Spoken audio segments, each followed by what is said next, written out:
The perfect invaders.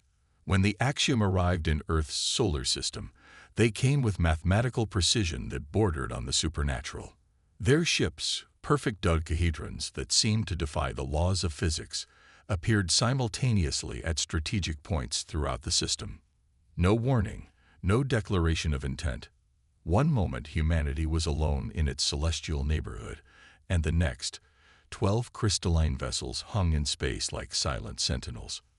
Admiral Helena Reyes stood on the bridge of the UES Intrepid, Earth's flagship defender, and watched the tactical display with growing unease. The alien vessels maintained absolute stillness, positioned exactly at the gravitational Lagrange points of each major planetary body. "They're not moving," she said to her XO, Commander Akintola. "Not even minute corrections for solar wind or gravitational fluctuations." "That's impossible," Akintola replied. His dark eyes narrowed at the display. Unless they've mastered gravitational manipulation at a level we can't comprehend." Rise finished. "Open a channel. All frequencies." For 3 days, Earth's combined defense forces attempted communication. For 3 days, the dodecahedrons remained silent and motionless. Then, on the 4th day, each vessel simultaneously released thousands of smaller craft, perfect tetrahedrons that aligned themselves into complex geometric formations before accelerating toward human outposts across the solar system. The first battle lasted exactly 12 minutes. The Axiom craft moved with such coordinated precision that they seemed to anticipate every human countermeasure before it was deployed. Mars colony fell in under an hour. The Ganymede research station lasted 23 minutes. The lunar defense grid, humanity's pride and most sophisticated military achievement, collapsed in just 9 minutes. In the aftermath, as the surviving fleet regrouped near Venus, the Axiom finally spoke. Their message came simultaneously to every communication device in the solar system, transmitted in perfect, accentless English. "We are the Axiom. We have calculated your species' developmental trajectory and determined a 99.874% probability of eventual chaos state collapse. The termination process has begun. Resistance is mathematically futile." At the emergency summit in the underwater city of New Auckland, one of Earth's few remaining safe havens, military leaders and scientists gathered to understand their new enemy. Dr. Eliza Chen, xenobiologist and cognitive theorist, presented her analysis to the grim-faced assembly. Her hands trembled slightly as she activated the holographic display. "The Axiom aren't just technologically superior," she explained. "Based on the limited data we've gathered, they appear to have evolved beyond randomness itself. Their neural networks, if we can call them that, operate on pure mathematical logic without the biochemical variance that creates individualism in humans." "You're saying they're a hive mind?" General Mackey asked. "No," Chen replied. "A hive mind still contains random elements. The Axiom have eliminated randomness entirely. Every movement, every attack pattern, every response follows optimal mathematical solutions. They don't adapt. They've already calculated every possible scenario and prepared the perfect response." The room fell silent as the implications sank in. "Then we've already lost," someone whispered. Admiral Reyes, who had survived the massacre at Luna by pure chance, her ship's navigational system had malfunctioned, causing it to drop out of formation moments before the Axiom strike, stood up abruptly. "No," she said firmly. "Dr. Chen, if they've eliminated randomness from their thinking, what happens when they encounter something truly unpredictable?" Chen's eyes widened. "Theoretically, computational overload. They'd be forced to recalculate, which takes processing time. But Admiral, nothing is truly random. Even chaos follows underlying patterns." "Humans are," said a voice from the back of the room. All heads turned to see a disheveled man in civilian clothes. Security immediately moved to intercept him. "Who the hell are you? And how did you get in here?" demanded General Mackey. "Dr. Jack Morrison, Game theory and applied chaos mathematics. The man replied, unfazed by the weapons now pointed at him. And I got in by walking through the service entrance while your security was distracted by a food cart. I tipped over 3 corridors away. Admiral Reyes gestured for security to stand down. You have 30 seconds to explain why I shouldn't have you arrested. Dr. Morrison. Morrison stepped forward, his uneven gait suggesting an old injury. Because I might be the only person who can help you defeat the Axiom. He gestured to Dr. Chen's display. You're right about them, but you're not seeing the opportunity. If the Axiom had eliminated randomness from their existence, then true unpredictability would be their perfect counter. We've tried unpredictable tactics, Colonel Ortiz interjected. They anticipate everything. No, Morrison corrected. You've tried military tactics with random elements. But military doctrine, by definition, follows patterns. What you need is true chaos, human improvisation at its most fundamental level. He turned to Admiral Reyes. When your nav system malfunctioned, did you follow emergency protocols? Reyes frowned. No, there wasn't time. I ordered an emergency thrust burn in the opposite direction. An instinctive, unplanned response. Morrison nodded. And you survived while ships following doctrine were destroyed. That wasn't coincidence. For the first time since the invasion began, a flicker of hope appeared in the war room. What followed was the most unorthodox military reorganization in human history. Under Morrison's guidance, Operation Wildcard was born. Traditional military hierarchies were temporarily dissolved. Soldiers with high creativity scores and improvisational abilities were reassigned regardless of rank. Artists, musicians, even professional gamblers were recruited and paired with military personnel. The first test of the new approach came at Europa. A small fleet of human ships, designated Chaos Squad, deployed using tactics developed not by military strategists, but by jazz musicians, translating improvisation techniques into flight patterns. Each ship captain received sealed orders containing contradictory instructions and was told to follow their intuition about which to obey and when. Admiral Reyes watched from the command ship as the battle unfolded. The Axiom tetrahedrons arrived in perfect formation, then faltered as the human ships moved in patterns that defy prediction. For 9 crucial seconds, the Axiom ships remained motionless, recalculating, just as Chen had theorized. It wasn't a victory. Humanity didn't have the firepower for that yet, but for the first time, human casualties were below 50%. They'd found a weakness. It's working, Reyes breathed, watching the tactical display. But we need something bigger, something they can't possibly anticipate.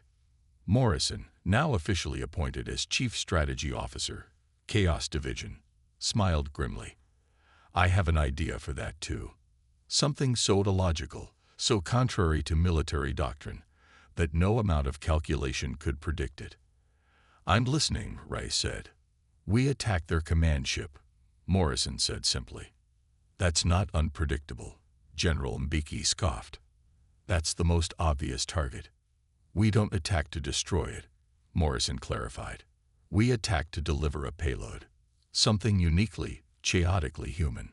3 days later, in a secret facility beneath the Rocky Mountains, Operation Wildcard's most audacious component took shape. A small strike team, composed not of elite soldiers but of individuals selected for their creativity and adaptability, prepared for a suicide mission. Their objective wasn't to destroy the Axiom command vessel, but to introduce an element the aliens could never have calculated for: human culture in its most chaotic, contradictory form. As the team made final preparations, Dr. Chen approached their leader, Captain Maya Ortega, formerly a deep-sea rescue diver before the war. The payload is ready, Chen said, handing over a small, unassuming data crystal. Every paradox, every unsolved philosophical question, every contradictory proverb and idiom from human history. Music that breaks its own patterns, art that defies categorization, poetry that changes meaning with each reading. Ortega took the crystal carefully. Will it work? Chen's expression was solemn. Their systems are designed to find patterns in everything. This is humanity distilled to its most gloriously illogical essence. If anything can overload their systems, this will. The mission was set. Humanity's fate now rested on its greatest strength, the ability to act without calculation, to create without formula, to thrive in contradiction. As Ortega's team boarded their ship, deliberately designed to look damaged and non-threatening, Admiral Rice offered a final piece of advice. When in doubt, do the opposite of what makes sense. Ortega grinned. With all due respect, Admiral, that's exactly what got me court-martialed before this war began. Well, Rice replied with the first genuine smile in weeks. Let's hope it saves us all this time. Operation Wildcard. The transport vessel Pandora limped through space, trailing vapor and debris in a carefully choreographed display of damage. Captain Maya Ortega had insisted that the ship's exterior modifications be done by artists rather than engineers, resulting in damage patterns that looked convincing but followed no logical failure sequence. Axiom Patrol at 3 o'clock, announced Specialist Yusuf Rahman, a former concert pianist whose perfect pitch had somehow translated into an uncanny ability to detect enemy movements. Formation suggests they see us as non-threatening debris. Ortega nodded. Perfect. Keep playing dead, everyone. The 6-person crew of the Pandora had never trained together before this mission. Traditional military cohesion had been deliberately sacrificed in favor of cognitive diversity. Besides Ortega and Rahman, the team included Dr. Leila Mbodo, a theoretical physicist with synesthesia, Carlos Vega, a professional poker player recruited directly from an underground casino, Technical Surgeon Harper Lee, the only actual soldier besides Ortega, selected for her record of creative insubordination, and Jamie Chen, a teenage hacker who had once breached Earth defense security just to see if they'd notice. As they drifted past the Axiom Patrol, Vega chuckled softly. "Something funny about our imminent death, Mr. Vega?" Ortega asked. "Just appreciating the irony," he replied. "All my life, people told me gambling was a waste of time. Now the fate of humanity depends on a bluff."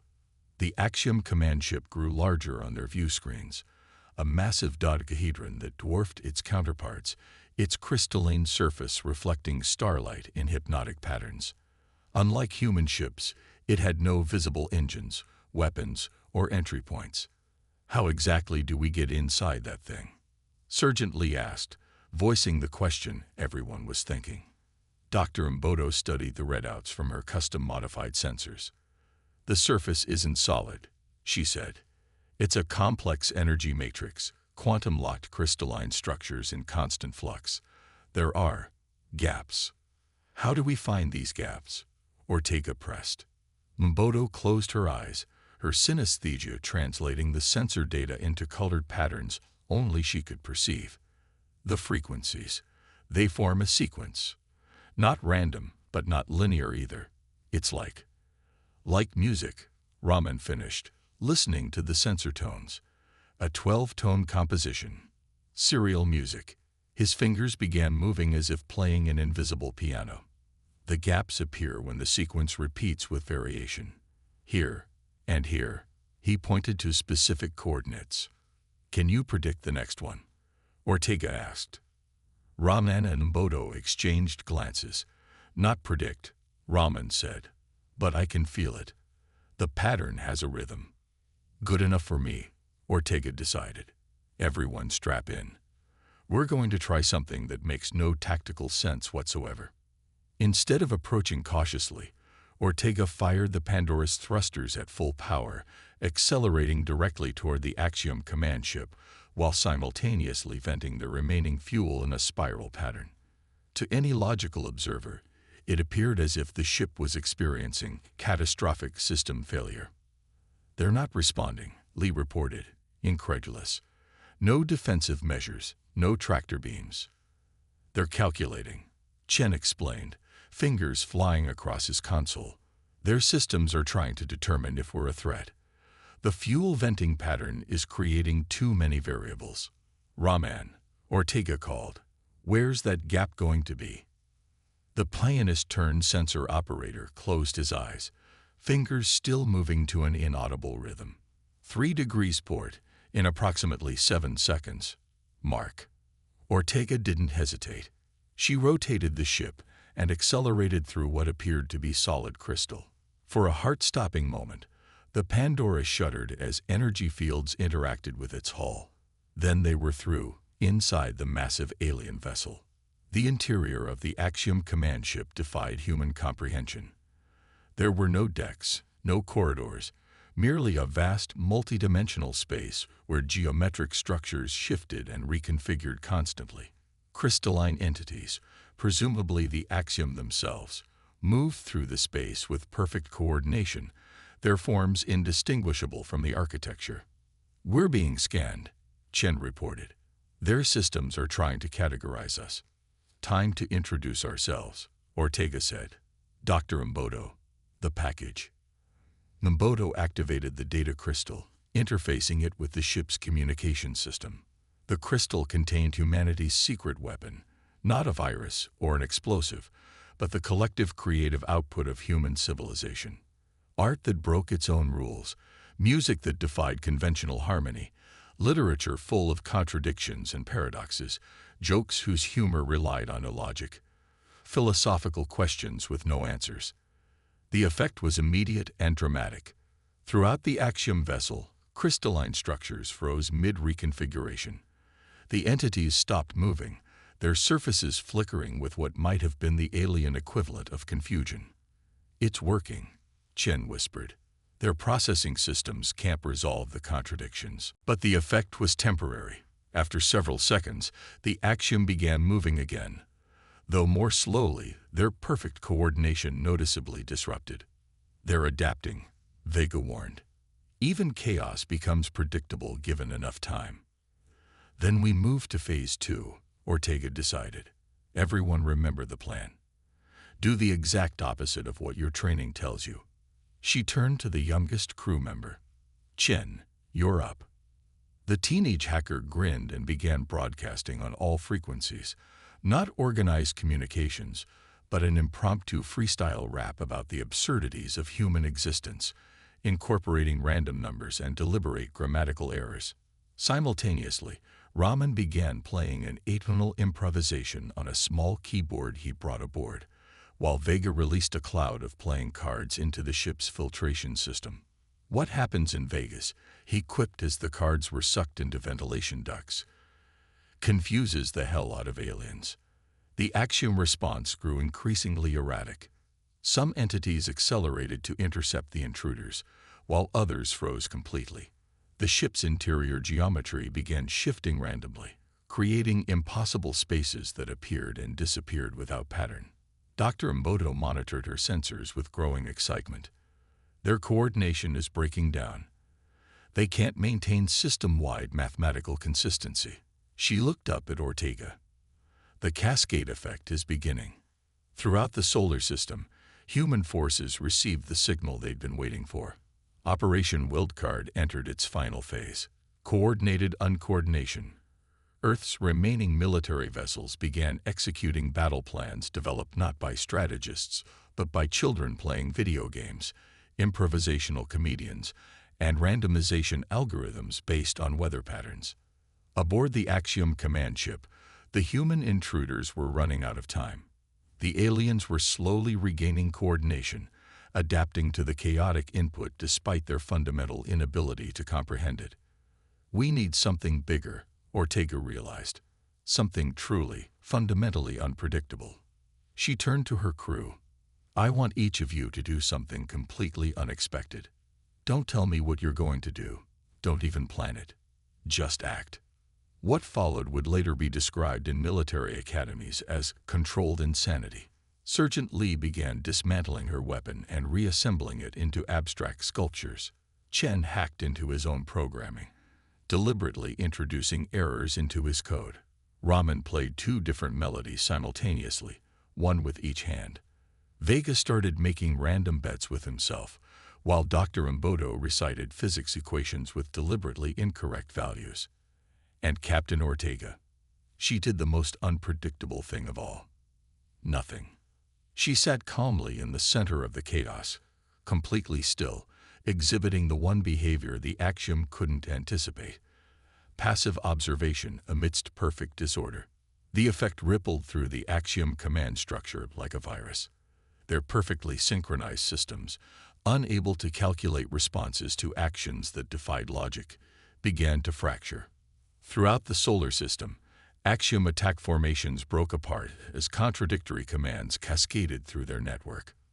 In the command ship's heart, crystalline entities began to shatter, their perfectly ordered molecular structures unable to maintain cohesion amid cognitive discord. The massive vessel's geometry collapsed in on itself, sections phasing out of normal space as calculation errors multiplied exponentially. "Time to go," Ortega announced calmly, rising from her seat. "I believe our work here is done." The Pandora's escape was as improbable as its entry. Riding the wave of disintegrating axiom systems, the small craft shot through a temporarily manifested spatial anomaly that deposited them halfway across the solar system, directly into the midst of Earth's remaining defense fleet. The victory wasn't total. 3 axiom vessels managed to escape the solar system, their trajectories erratic and uncoordinated. But the command ship and 9 others were lost, their perfect mathematical existence shattered by human unpredictability. In the aftermath, as humanity began rebuilding, Admiral Reyes stood with Ortega and Morrison on the observation deck of the reinstated lunar defense grid, watching Earth rise over the lunar horizon. "They'll be back, won't they?" Ortega asked. "They'll adapt, create new systems that can handle randomness." Morrison nodded. "Eventually, but they'll never truly understand it.